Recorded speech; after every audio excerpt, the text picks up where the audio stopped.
Assalamualaikum warahmatullahi wabarakatuh. Apa kabar adik-adik? Nah, semoga kalian baik ya. Nah, dalam pembelajaran kali ini semoga kalian diberikan kelancaran, kemudahan dalam melaksanakan pembelajaran daring.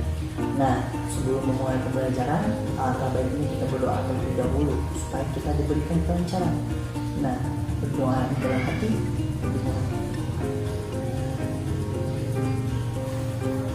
berdoa selesai. Nah, dalam pertemuan kali ini Bapak akan menjelaskan materi tentang persebaran dan pemanfaatan biota laut yang ada di Indonesia. Nah, sebelum lanjut ke materi, di sini ada yang tahu belum apa itu biota laut? Ada yang tahu apa itu biota laut? Nah, jadi biota laut itu adalah semua makhluk hidup yang ada di laut, baik itu hewan maupun tumbuhan atau tanah. Jadi biota laut itu adalah semua apapun yang ada di laut itu merupakan termasuk biota laut. Nah, di Indonesia sendiri merupakan negara tropis yang dilintasi oleh ring of fire atau gunung api dan juga jenis katulistiwa. Hal ini menambah warna-warni kondisi alam yang ada di Indonesia. Walaupun seringkali terjadi fenomena alam yang membawa hal yang baik ataupun bencana, Indonesia tetap menjadi rumah yang indah bagi masyarakat yang ada di sekitarnya. Bencana di Indonesia itu sangat beragam. Ada yang tahu dengan bencana alam di Indonesia, khususnya di laut itu ada apa aja? Nah, benar, pasti itu ada gempa bumi dan ada tsunami. Nah, hal ini mempengaruhi lautan yang ada di Indonesia. Sebagaimana negara Indonesia itu merupakan negara kepulauan terbanyak di dunia. Nah, karena Indonesia itu dikelilingi oleh lautan, masyarakat Indonesia itu tentu sudah terbiasa dengan sumber daya alam laut dan keindahan laut yang ada. Kita itu sebagai warga Indonesia bisa menikmati laut dengan berbagai keindahannya, mulai dari pantainya yang indah, yang putih, airnya yang bersih, biru, dan beraneka ragam flora dan fauna, dan sampai sumber laut yang bisa dimanfaatkan oleh masyarakat atau menguntungkan bagi masyarakat yang ada di sekitarnya menjadi salah satu mata pencaharian oleh masyarakat sekitar yang ada di sekitarnya. Nah, di laut itu memiliki beberapa macam sumber daya alam laut itu sendiri, itu seperti adanya perikanan. Nah, di sini perikanan yang di laut ini sangat berpotensi. Itu pertama itu yang bisa dimanfaatkan oleh masyarakat Indonesia, di mana kesebaran sumber daya laut itu perikanannya itu merupakan terbesar karena Indonesia itu terdiri dari 3 lautan. Selain itu, karena terhubung dengan 2 samudra dan besar yang menyebabkan persebaran ikan di Indonesia itu sangatlah beragam, baik yang bisa dikonsumsi ataupun ikan hias yang tidak bisa dikonsumsi. Nah, laut Indonesia itu sendiri menyumbangkan ikan kurang lebih 6,4 juta ton per tahun yang dimanfaatkan oleh masyarakat Indonesia yang ada di sekitarnya.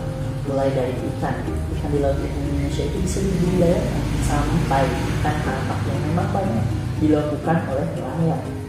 Nah, persebarannya yang bisa dimanfaatkan itu untuk mengambil ikan tangkap di Indonesia banyak di bagian Indonesia bagian barat dan dibandingkan dengan bagian Indonesia bagian tengah. Hal ini dipengaruhi oleh aliran air yang memang tinggi pada area barat dan timur.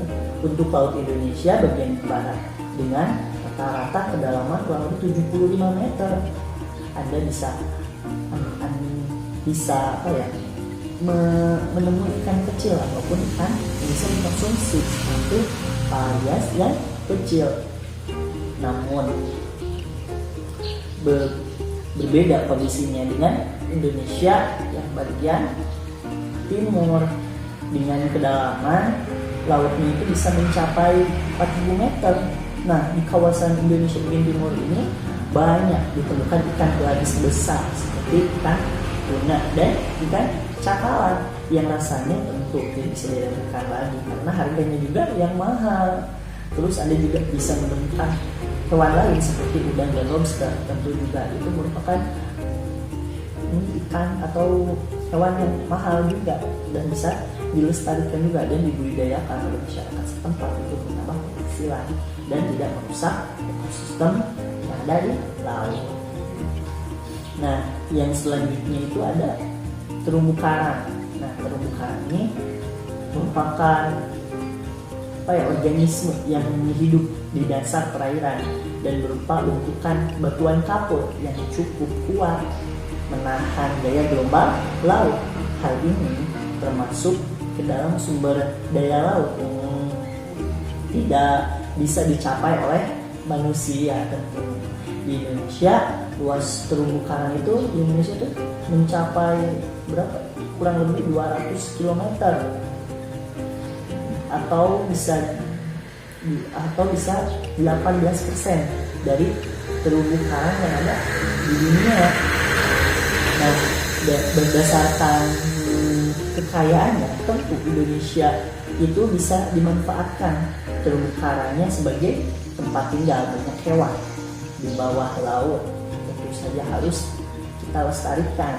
Banyak yang tidak tahu bahwa terumbu karang bisa menjadi rumah atau tempat tinggal atau pelindung bagi flora dan fauna bawah laut. Dengan adanya terumbu karang di dalamnya bisa terdapat hewan-hewan jenis ikan, jenis karang, jenis apalagi jenis udang lobster dan lain sebagainya. Terus manfaat ekosistem terumbu karang itu sendiri bisa dibagi menjadi beberapa aspek, yaitu dalam aspek segi ekonomi.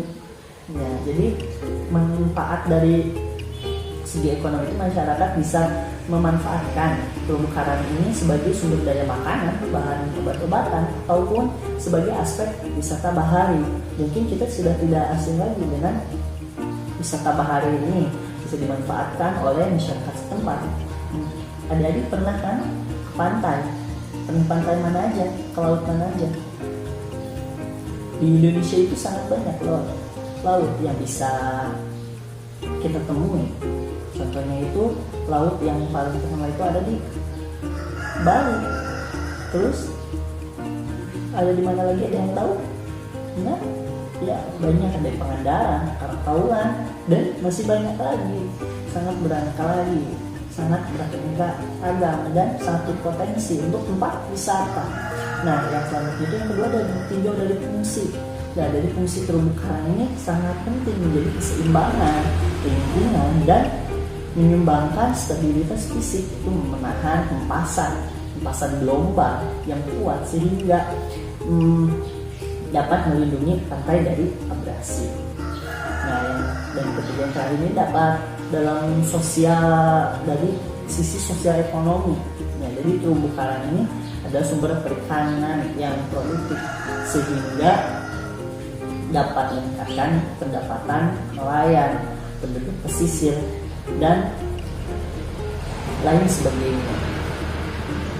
Nah, terus yang terakhir di laut itu ada hutan mangrove.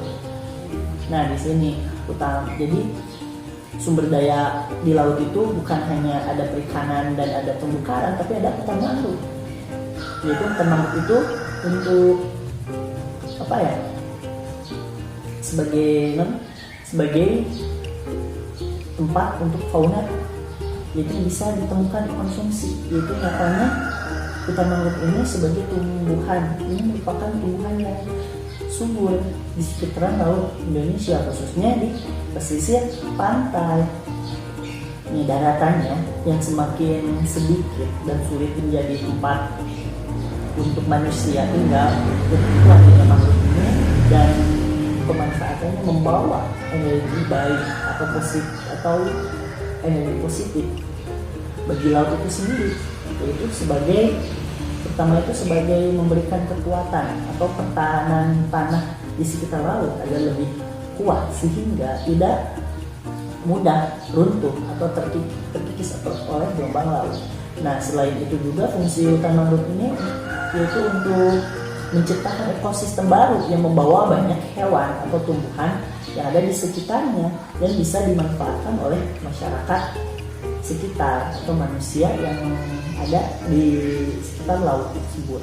Terus mangrove juga bisa melindungi dari dampak pemanasan global, dan tentunya untuk melindungi mangrove itu lebih banyak oksigen di sekitar laut itu, dan kayu mangrove itu dapat dimanfaatkan oleh manusia yang ada di sekitarnya. Nah, jadi Indonesia itu sangat kaya akan sumber daya alam lautnya, yaitu dalam perikanan yang tadi, terus terumbu karang, terus ada hutan mangrove. Nah, dalam ekosistem yang ada di laut Indonesia itu sangat bermanfaat dan bisa dimanfaatkan oleh masyarakat atau manusia yang ada di sekitarnya. Kita sebagai manusia harus bisa menjaga biota laut yang ada di Indonesia, khususnya tempat tinggal kita sendiri. Jadi jagalah selalu kehidupan biota laut, jangan sampai kita merusak, karena biota laut itu mempunyai keanekaragaman dan sangat indah. Contohnya sebagai tempat berwisata bahari. Mungkin demikian pembahasan mengenai persebaran dan pemanfaatan biota laut dari Bapak. Semoga dengan adanya ulasan materi kali ini bisa mendapat wawasan ataupun pengetahuan adik-adik semua. Nah, mungkin sekian dari Bapak, semoga bermanfaat. Wassalamualaikum warahmatullahi wabarakatuh.